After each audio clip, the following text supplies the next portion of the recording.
पहले तय करनी चाहिए और तभी किसी भी व्यक्ति को, पहले तो आप कुछ दिनों के लिए आ जाते हैं, आपको लगता है कि चलो भाई हम आ गए और हम कुछ दिनों के लिए हो जाते हैं, बाद में हमको सरकार कहाँ हटाएगी 5 साल काम करने के बाद फिर हम, लेकिन जब सरकार आपको हटाती है तो फिर आप सड़कों पर आ जाते हैं।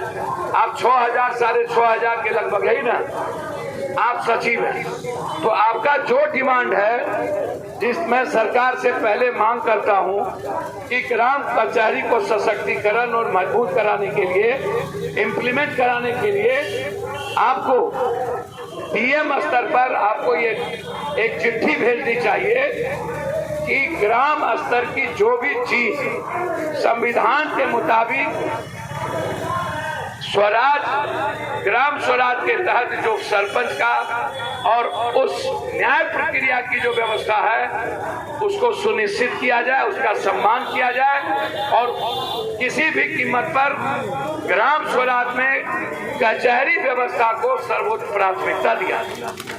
पहला तो ये है। दूसरा मेरा बिल्कुल है जो डिमांड इसमें है कि आप मृत्यु के उपरांत आप नौकरी दीजिए, 60 साल व्यवस्था कीजिए, पीएफ ईपीएफ से लेकर के सारी व्यवस्था आप करिए, वेतनमान 30,000 करिए। आप तो 30,000 कर रहे हैं ना, जब टोला सेवक को 25,000 तो ग्राम सचिव को तो कम से कम 60,000 मिलना चाहिए, 50,000 मिलना चाहिए, 40,000 मिलना चाहिए। आप योग्यता के आधार पर देखिएगा ना, हो काम का आधार क्या होगा। यदि आईएएस को 1.5 लाख टका और बिना पढ़ल लिखल एमपी बनने वाले को भी 2 लाख टका सब कुछ फ्री में, तो काम लेने वाले का कितना।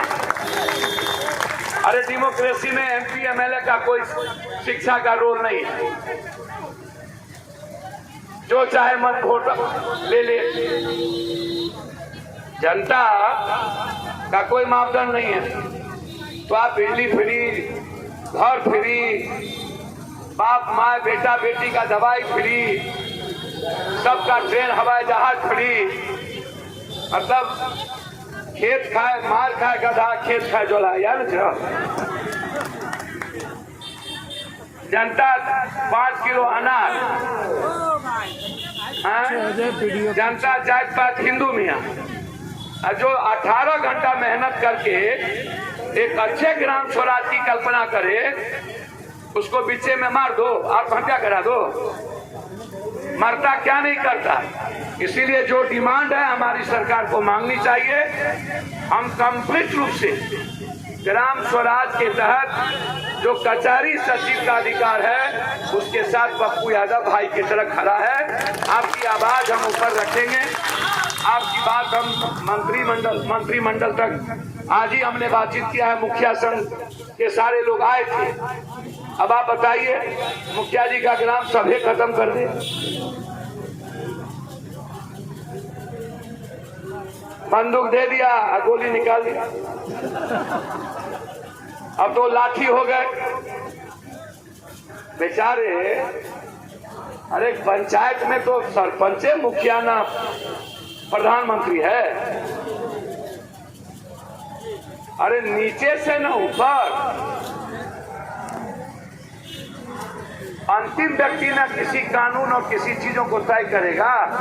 बाबा साहब अम्बेडकर ने जो संविधान बनाया वो कहां से बनाया, सबकी राय लेकर, सबकी सामाजिक आर्थिक शैक्षणिक स्थिति को ध्यान में रखते हुए, किसका क्या एक्सपेक्टेशन है। वो ना पैक्ट के बाद गांधी और अंबेडकर के बीच जो विचारधारा की लड़ाई थी, इन्हें दलित को वोट देने का अधिकार, दलित क्षेत्र में सिर्फ दलित को हो, अन्यथा पप्पू यादव का नौकर बन जाएगा। यदि दलित को वोट डालने का अधिकार नहीं दीजिएगा तो पप्पू यादव ताकत बड़ा किसी को बना लेगा।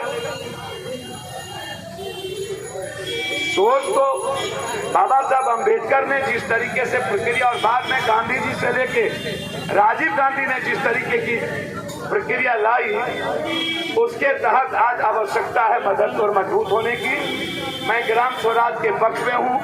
मैं ग्राम कचहरी सचिव संघ के हर उस मांगों का सपोर्ट करता हूँ जो उनका अधिकार है।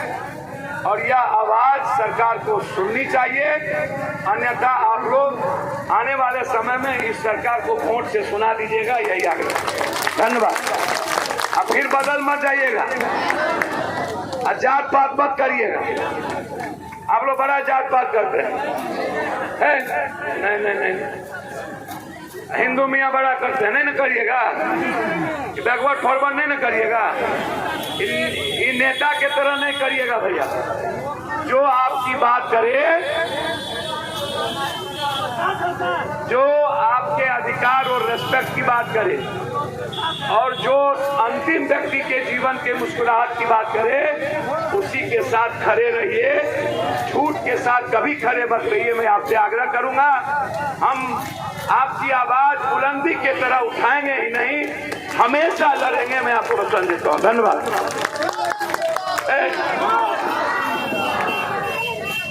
ग्राम कचहरी सचिव जिंदाबाद, जिंदाबाद, जिंदाबाद।